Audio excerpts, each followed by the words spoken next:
हरियाणा विद्यालय शिक्षा बोर्ड के 10वीं कक्षा के छात्रों का 11 मार्च 2025 को साइंस यानी कि विज्ञान विषय का एग्ज़ाम है और इस विषय की तैयारी करवाने के लिए आज मैं आपको इस वीडियो के अंदर भौतिक विज्ञान के जो मोस्ट इम्पोर्टेंट 1 नंबर वाले और 2 नंबर वाले क्वेश्चन हैं उनकी तैयारी मैं आपको इस वीडियो के अंदर करवाऊंगा। वीडियो अच्छी लगे तो लाइक करें, चैनल को सब्सक्राइब करके ऑल के बटन के ऊपर क्लिक कर ले ताकि जब नेक्स्ट वीडियो अपलोड हो तो उसका नोटिफिकेशन आपको मिल जाए। और क्योंकि इसके बाद जो मैं आपको इसी तरह से जीव विज्ञान की भी तैयारी करवाऊँगा और रसायन विज्ञान की भी।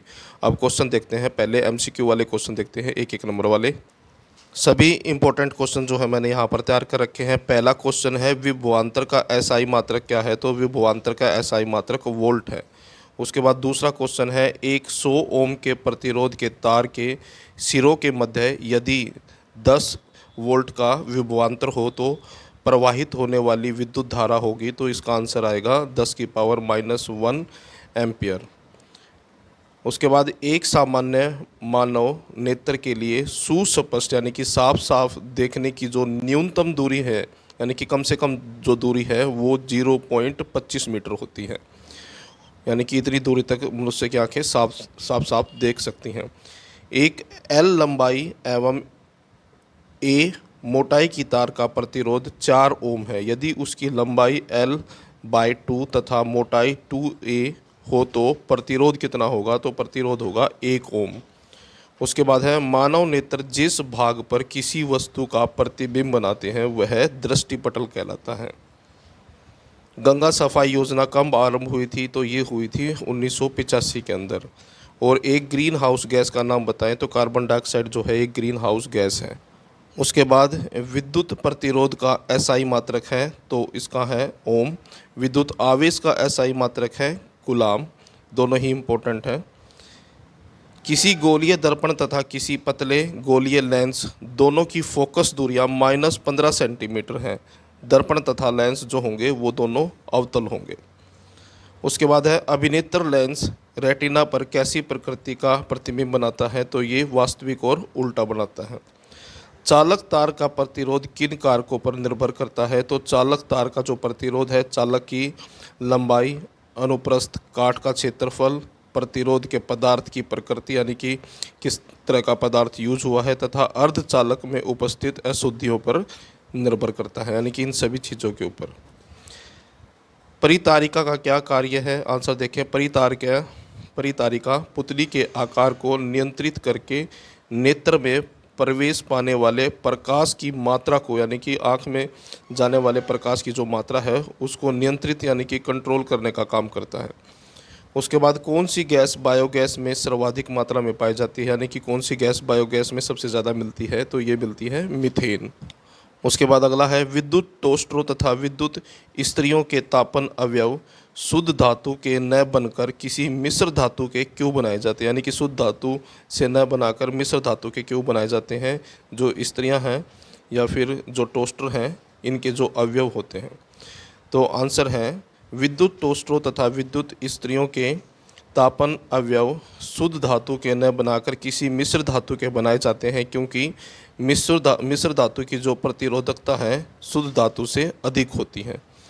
इसके अलावा इसके अतिरिक्त मिश्र धातु का ऑक्सीकरण भी उच्च ताप पर नहीं होता तथा वे उच्च ताप पर भी नहीं जलती हैं, और इनका जो गलनांक होता है वो भी ज़्यादा होता है। उसके बाद अगला क्वेश्चन है विद्युत ऊर्जा के व्यापारिक मात्रक 1 किलोवाट घंटा का मान है, तो ये है 3.6 × 10⁻⁶ वाट सेकेंड, या फिर इसको इस तरह से भी लिख सकते हैं। उसके बाद किसी भी भौतिक अथवा रासायनिक प्रक्रम में कुल ऊर्जा अपरिवर्तित रहती है। उसके बाद है निम्नलिखित में से कौन सा यंत्र विभवांतर को मापने के लिए उपयोग में लाया जाता है, तो विभवांतर को मापने के लिए वोल्टमीटर का प्रयोग होता है।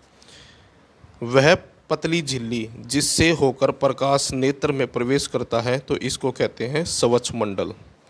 उसके बाद 2 नवीकरणीय ऊर्जा स्रोतों के नाम लिखो, तो पहला है सौर ऊर्जा, पवन ऊर्जा और जल ऊर्जा। उसके बाद अगला क्वेश्चन है सूर्यास्त के समय सूर्य का रंग किस कारण से लाल दिखाई देता है, तो ये प्रकाश के प्रकीर्णन की वजह से जो है सूर्य का रंग लाल दिखाई देता है। सौर सेल में कौन सी ऊर्जा किस ऊर्जा में रूपांतरित होती है, यानी कि सौर सेल में जो ऊर्जा होती है वो किस ऊर्जा में बदल जाती है। तो सौर सेल में सौर ऊर्जा विद्युत ऊर्जा में रूपांतरित यानी कि बदल जाती है, यानी कि सोर्स में जो सौर ऊर्जा है वो विद्युत ऊर्जा में बदल जाती है। उसके बाद है 1 किलोवाट घंटा के समान है, तो ये है 3.6 मल्टीप्लाई बाई 10⁻⁶ जूल। उसके बाद है किसी वाहन का पाश्चात्य दृश्य देखने के लिए कौन सा दर्पण प्रयुक्त होता है, यानी कि गाड़ियों के अंदर पीछे का दृश्य देखने के लिए कौन सा शीशा यूज होता है, तो उत्तल। उसके बाद है प्राथमिक रंग कितने होते हैं, तो प्राथमिक रंग जो होते हैं 3 होते हैं, लाल, हरा और नीला, ये तीनों प्राथमिक रंग हैं। बल्ब का तंतु किस धातु का बना होता है, तो ये बना होता है टंगस्टन का। उसके बाद है पुनः उपयोग पर्यावरण संरक्षण में कैसे उपयोगी है, तो आंसर देखें। पुनः उपयोग के तरीके में हम एक ही वस्तु का बार बार उपयोग करते हैं जिससे संसाधनों का संरक्षण यानी कि बचाव होता है। उसके बाद जीवाश्मी ईंधनों के जलने से उत्पन्न कार्बन, नाइट्रोजन तथा सल्फर के ऑक्साइड अम्लीय ऑक्साइड बनाते हैं। उसके बाद अगला, धारा प्रवाहित एक लंबी परिनालिका के भीतर चुंबकीय क्षेत्र का मान होता है, तो ये एक समान रहता है। उसके बाद किसी बिंब का वास्तविक तथा समान साइज का प्रतिबिंब प्राप्त करने के लिए बिंब को उत्तल लेंस के सामने कहाँ पर रखें, तो आंसर आएगा फोकस दूरी की दुगनी दूरी पर। उसके बाद ये दर्पण का सूत्र है और उसके बाद ये लेंस का सूत्र है, ये दोनों ही इम्पोर्टेंट हैं, कई बार एग्जाम में पूछे जा चुके हैं। नेत्र प्रतिरोपण का अर्थ है, यानी कि नेत्र प्रतिरोपण का मतलब होता है कोर्निया का प्रतिरोपण। वह पतली झिल्ली जिससे होकर प्रकाश नेत्र में प्रवेश करता है, ये रिपीट हो गया है, कवचमंडल।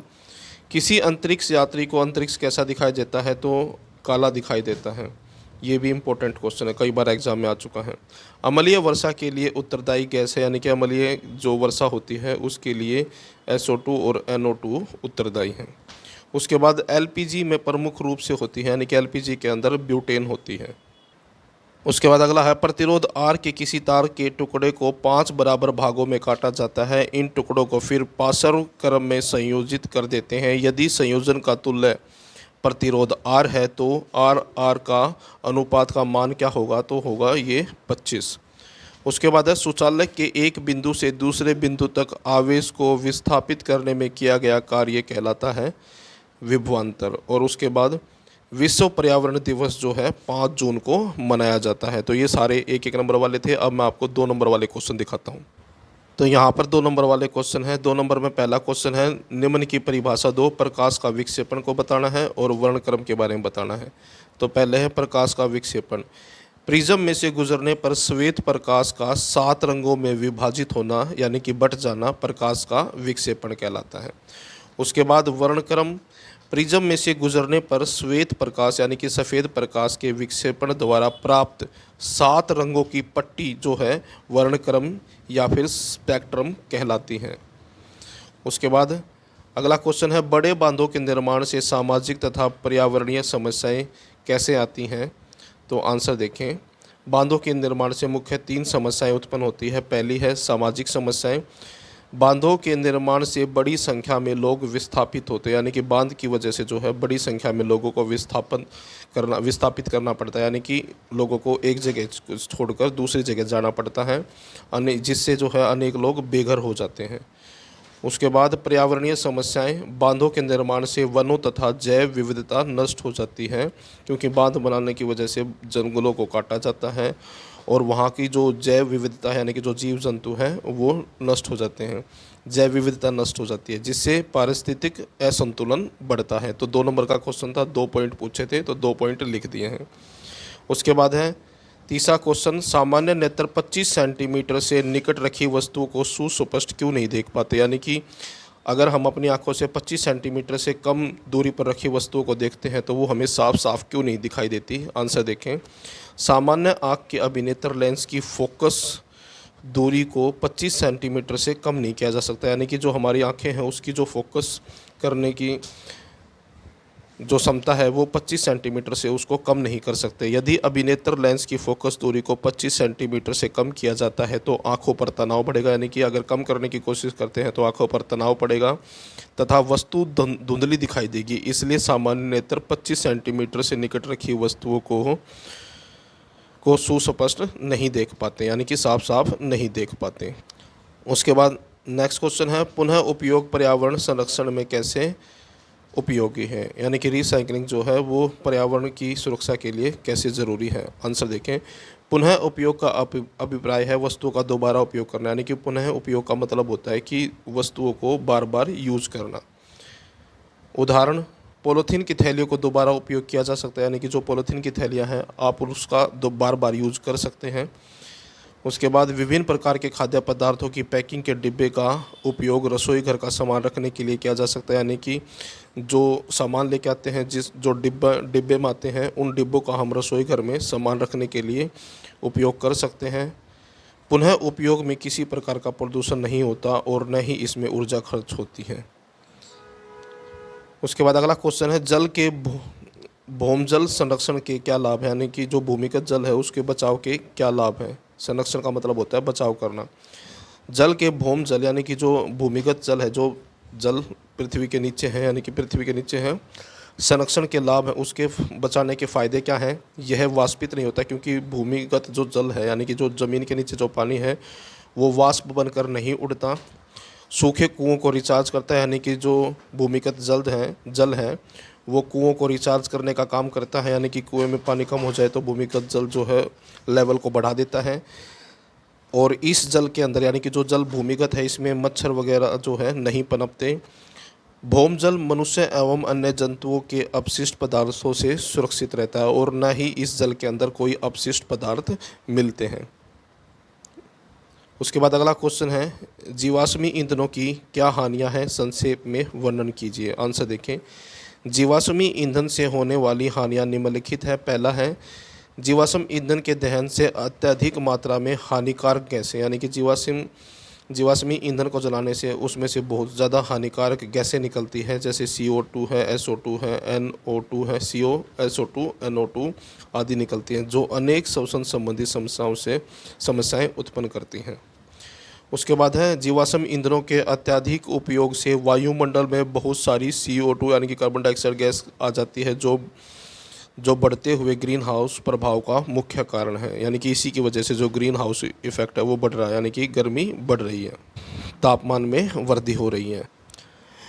तीसरा पॉइंट है, जीवाश्म ईंधन जो है यद्यपि ऊर्जा के परंपरागत स्रोत है लेकिन ये अनवीकरणीय है, यानी कि इनको जो है दोबारा प्राप्त नहीं किया जा सकता। जैसे कि कोयला है, इसको बनने में लाखों साल लग जाते हैं, तो कहना मतलब ये है कि इसको दोबारा प्राप्त नहीं किया जा सकता। जो खनिज है एक बार समाप्त हो गए तो उनके पुनर्निर्माण में काफ़ी लंबा समय लगता है।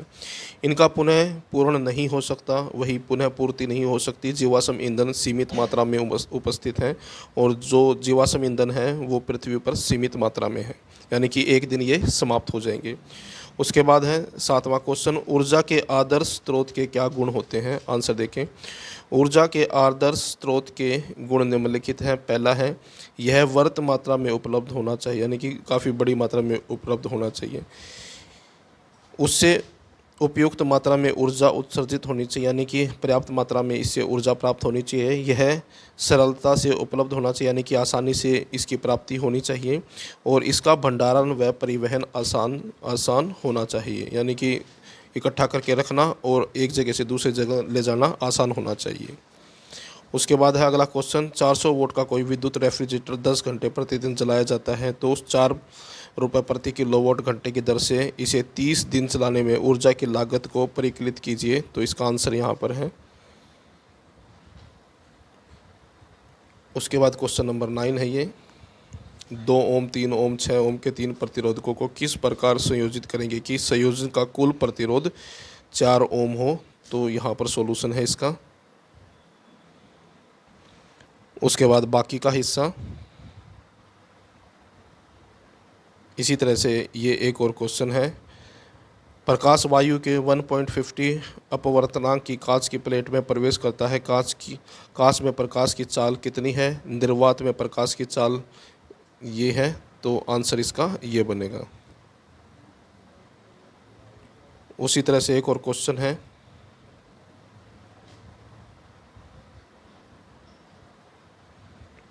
उसके बाद क्वेश्चन नंबर 12 है, एक विद्युत लैंप जिसका प्रतिरोध 20 ओम है तथा एक 8 ओम प्रतिरोध का चालक 8 वोल्ट की बैटरी से श्रेणीक्रम में संयोजित है, तो इसका परिपथ के कुल प्रतिरोध तथा परिपथ में प्रवाहित विद्युत धारा को परिकलित कीजिए। तो यहाँ पर आंसर है इसका।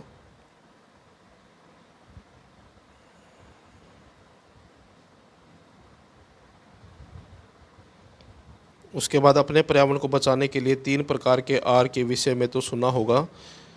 तो पहला है पुनः उपयोग, कम उपयोग रिड्यूस, पुनः चक्रण रिसाइकल और पुनः उपयोग रीयूज। पुनः चक्रण का वर्णन विस्तार से करें। इसमें से जो है पुनः चक्रण है जो है इसके बारे में डिटेल से बताना है। तो पुनः चक्रण का अर्थ है कि व्यर्थ पदार्थों जैसे प्लास्टिक, कागज, कांच, धातु के बर्तन आदि पदार्थों आदि को हमें दोबारा वस्तुएं बनाकर पुनः चक्रीकृत करना चाहिए, न कि अधिक संसाधनों का उपयोग करके नई वस्तुएं बनाने पर जोर देना चाहिए। यानी कि नई बनाने के बजाय जो पहले से ही है उन्हीं में जो है उन्हीं का जो है दोबारा प्रयोग करना चाहिए। उसके बाद क्वेश्चन नंबर 14 है, तरंग ऊर्जा क्या होती है, संक्षिप्त में वर्णन कीजिए। तरंग ऊर्जा है महासागरों की सतह पर बहती हुई पवन जल तरंगों में परिवर्तित हो जाती है, यानी कि हवा की वजह से जो है समुद्र में लहरें बनती हैं, जल तरंगों के अनुदिश गति करती हैं। और तो उसके बाद ये बताया गया अनुदिश गति करती हुई जल की विशाल मात्रा में उच्च परिमाण में गतिज ऊर्जा निहित होती है, यानी कि जो समुद्री जल है उसके अंदर गतिज ऊर्जा होती है लहरों की वजह से। यह महासागरीय ऊर्जा का एक रूप है, यानी कि ये ऊर्जा का एक रूप है जिसमें ऊर्जा स्वयं को प्रकट करती है। तरंग ऊर्जा द्वारा व्यापारिक स्तर पर विद्युत ऊर्जा उत्पन्न करने के लिए कई प्रकार की युक्तियों का विकास किया गया, यानी कि समुद्र की जो लहरें हैं उससे ऊर्जा बनाने के, यानी कि बिजली बनाने के लिए कई सारी युक्तियों का प्रयोग किया गया है और उनके नाम बताए गए हैं। जैसे सतही तैरते हुए उपकरण, यानी कि सतह के ऊपर पानी के समुद्र की सतह पर तैरते हुए उपकरण, हिलते हुए जल स्तंभ और केंद्रीय उपकरण, यानी कि ये तकनीक है जिसकी वजह से समुद्री लहरों से बिजली उत्पन्न की जाती है। उसके बाद क्वेश्चन नंबर 15 है, ये क्वेश्चन है और इसका सॉल्यूशन है ये। उसके बाद क्वेश्चन नंबर 16 है, ये भी एक क्वेश्चन है। उसके बाद क्वेश्चन नंबर 17 है, हम वाहनों में उत्तल लेंस को पाश्चात्य दृश्य के रूप में वीरता क्यों देते हैं, यानी कि जो गाड़ियां हैं उसके अंदर जो है पीछे देखने के लिए उत्तल लेंस का उपयोग क्यों किया जाता है। तो आंसर देखें, उत्तल दर्पण का वाहनों में पाश्चात्य दृश्य यानी कि पीछे का दृश्य दर्पण के रूप में प्रयोग किया जाता है, यानी कि उत्तल लेंस जो है इसका यूज होता है। इसके निम्नलिखित कारण है। पहला कारण है, इसमें प्रतिबिंब वस्तु के आकार में छोटा दिखाई देता है, यानी कि जो वस्तु का आकार है उससे छोटा आकार ये दिखाता है। उत्तल दर्पण द्वारा बनाया गया प्रतिबिंब आभासी एवं सीधा होता है, यानी कि उत्तल लेंस जो प्रतिबिंब बनाता है वो आभासी होता है और सीधा होता है। इसका दृष्टि क्षेत्र भी बहुत अधिक होता है, जिसके कारण हम पाश्चात्य दृश्य के बहुत बड़े भाग को देख सकते हैं। यानी कहने मतलब यह है, इस उत्तल लेंस से जो है गाड़ी चलाते समय हम शीशे से पीछे की जो ज़्यादा से ज़्यादा एरिया है उसको देख सकते हैं तथा ड्राइवर सुरक्षित रूप से वाहनों को चला सकता है और इसकी वजह से जो ड्राइवर है वो गाड़ी को सुरक्षित रूप से चला सकते हैं। तो ये थे आपके सारे 1 नंबर वाले और 2 नंबर वाले भौतिक विज्ञान के क्वेश्चन। वीडियो अच्छी लगे तो लाइक करें, चैनल को सब्सक्राइब करके ऑल के बटन के ऊपर क्लिक कर ले ताकि जब नेक्स्ट वीडियो अपलोड हो तो उसका नोटिफिकेशन आपको मिल जाए।